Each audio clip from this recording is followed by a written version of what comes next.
हाय दोस्तों, हम लोग मौर्य वंश के पतन के बारे में अगला वीडियो बना रहे हैं। दोस्तों, जब मौर्य वंश का पतन हुआ, पतन जब हो रहा था, जब भारत में एक अस्थिरता उत्पन्न हो गई थी, तो उसको देखते हुए जो यूनानी आक्रमणकारी थे वो भारत की तरफ बढ़ने में आकर्षित हो गए, या भारत की तरफ चलो बढ़ो, क्योंकि भारत में एक अस्थिरता उत्पन्न हुई थी। तो हम लोग विदेशी आक्रमणकारियों के बारे में बात कर चुके हैं।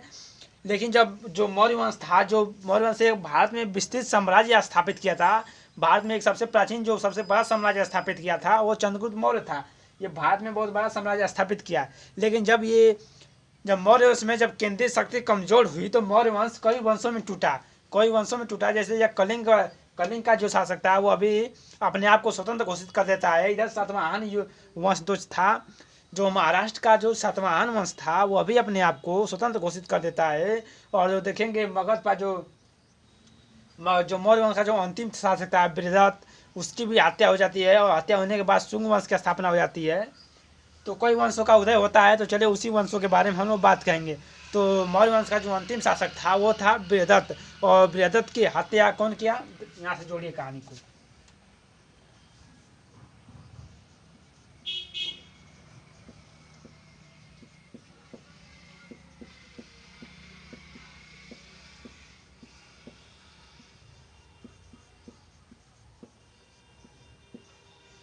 मौर्य वंश का अंतिम शासक कौन था दोस्तों? तो मौर्य वंश का जो अंतिम शासक था वो था बृहदत्त। और जो बृहदत्त था दोस्तों, यह बौद्ध धर्म को जो अपने बृहदत्त का पुरोहित कौन था? तो बृहदत्त का जो पुरोहित था, पुरोहित कौन था? बृहदत्त का जो सेनापति था,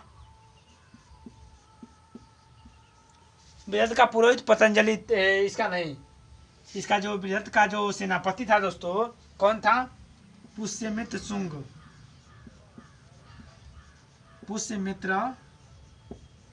था। और पुष्यमित्र शुंग ने क्या होता है कि दोस्तों, जो इसका पुष्यमित्र जो भारतीय समाज में क्या होता है कि जो बौद्ध धर्म, जो ब्राह्मण धर्म था, ब्राह्मण धर्म से ऊपर मानने लगता है किस धर्म को मानने लगता है ऊपर?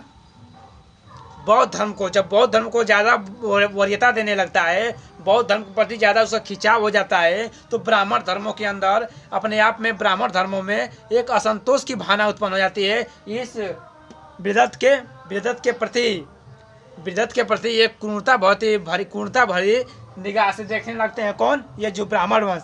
पुष्यमित्र जो शुंग था वो किस धर्म से संबंधित था? तो ब्राह्मण धर्म से संबंधित था। कौन सा ये ब्राह्मण धर्म था? ब्राह्मण था। कौन किस धर्म से संबंधित था? तो ब्राह्मण धर्म से संबंधित था पुष्यमित्र शुंग। और जो पुष्यमित्र शुंग था दोस्तों, इसने क्या करता है? बृहदत्त की हत्या करके एक नए वंश की स्थापना करता है, जिस वंश का नाम होता है शुंग वंश। किस वंश की स्थापना करता है? शुंग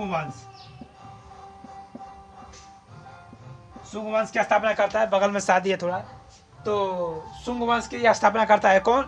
पुष्यमित्र शुंग। इसका संस्थापक कौन था दोस्तों? इसका संस्थापक था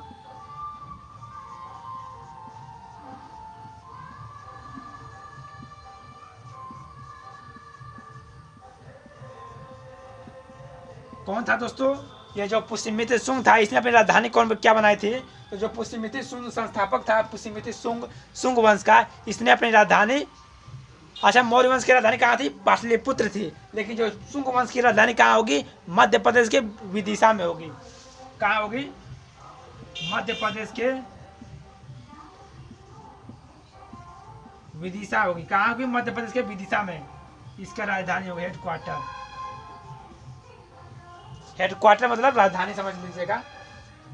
और जो पुष्यमित्र शुंग था दोस्तों, पुष्यमित्र शुंग ने मीनांडर को पराजित किया था। किसे? जो पुष्यमित्र शुंग था, यह मीनांडर को पराजित किया था। किसे पराजित किया था? पुष्यमित्र जो शुंग था, इसने मीनांडर को पराजित किया था। और देखिए सुनिए, जो पुष्यमित्र शुंग था, इसने भरहुत स्तूप का निर्माण करवाया था मध्य प्रदेश में ही। जो शुंग था, इसने मध्य प्रदेश में भरहुत स्तूप का जो पुष्यमित्र शुंग था दोस्तों, इसने बौद्ध धर्म का इसने बौद्ध धर्म का स्तूपों का तोड़वाया था। ये पहले जब शासक बनता है पुष्यमित्र शुंग, तो बौद्ध धर्म का विरोध करता है, बौद्ध धर्म से संबंधित स्तूपों को तोड़वाता है। लेकिन जब अपने जीवन के अंतिम समय काल में फिर बौद्ध धर्म को ही अपना लेता है, और जब बौद्ध धर्म को अपनाता है तो यही मध्य प्रदेश में भरहुत स्तूप का निर्माण करवाता है। क्लियर। लेकिन जब शासन काल में जब राजगद्दी पर बैठता है शुंग वंश के, तो क्या करता है, जब शुंग वंश के जब राजगद्दी पर बैठता है तो क्या करता है, शुंग वंश के राजगद्दी पर बैठता है तो स्तूपों का तोड़वाता है, बौद्ध धर्म से संबंधित स्तूपों को तोड़वाता है। इसीलिए इसे बौद्ध द्रोही शासक कहा जाता है। पुष्यमित्र शुंग को क्या कहा जाता है,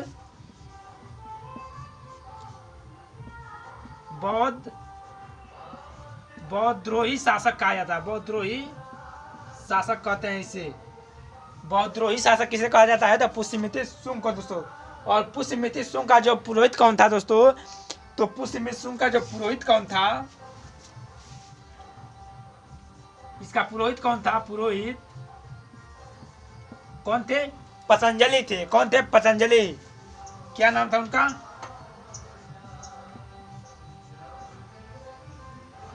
और पतंजलि ने दोस्तों, पतंजलि ने एक पुस्तक लिखा, जिसका एक ग्रंथ लिखा जिसका नाम था महाभाष्य।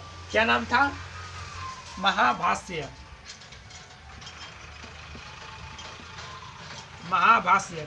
पतंजलि ने कौन सी पुस्तक लिखा दोस्तों, महाभाष्य। और पाणिनि ने कौन सी पुस्तक लिखा दोस्तों, तो पाणिनि ने अष्टाध्यायी लिखा। वीडियो बन रहा है ना।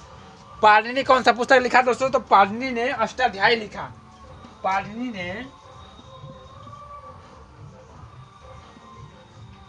पाणिनि कौन सी पुस्तक लिखा, तो अष्टाध्यायी। अष्टाध्यायी किसकी पुस्तक है, यही शुंग वंश में लिखी गई पुस्तक है दोस्तों, अष्टाध्यायी। पाणिनि अष्टाध्यायी। और मनु ने एक पुस्तक लिखा दोस्तों, मनुस्मृति।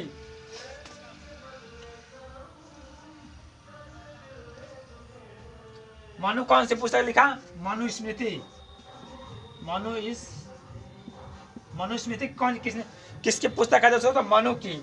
और जो इसको एक पुस्तक लिखा गया था, 1 2 हो गया, 1 2 पाणिनि, मनु और पतंजलि की महाभाष्य, अष्टाध्यायी। हाँ, और इसी के शासन काल में जातक कथाएं लिखी गई थी। शुंग वंश के ही वंश में काल में जातक कथाएं लिखी गई। जातक कथाएं लिखी गई। और जातक कथाएं किससे संबंधित थी दोस्तों, तो बौद्ध धर्म में जो महात्मा बुद्ध थे, उनके जन्म से पहले की जो कथाएं थी उसे जातक कथाएं कहा जाता है। तो किससे संबंधित थी, बौद्ध धर्म से संबंधित थी। और जो त्रिपिटक होता है दोस्तों, वो अभी बौद्ध धर्म से संबंधित होता है। बौद्ध धर्म से संबंधित त्रिपिटक होता है। सूत्राभिधम्म, धम्मपिटक, सब यही इससे ही संबंधित होता है। जातक कथाएं हो गया। अब हम लोग बात करते हैं दोस्तों, तो किसके बारे में बात करेंगे, ये तो हो गया जातक कथाएं। और शुंग जो पुष्यमित्र शुंग था, इसने 2 अश्वमेध यज्ञ करवाया था। कितने, 2 अश्वमेध यज्ञ करवाया था। कौन, अब मिटाते हैं। ये जो संस्थापक था दोस्तों, इसने 2 अश्वमेध यज्ञ करवाया था। 2 जो पुष्यमित्र जो शुंग था दोस्तों, इसने 2 अश्वमेध यज्ञ करवाया था। 2 अश्वमेध यज्ञ करवाया था दोस्तों। कौन, पुष्यमित्र शुंग।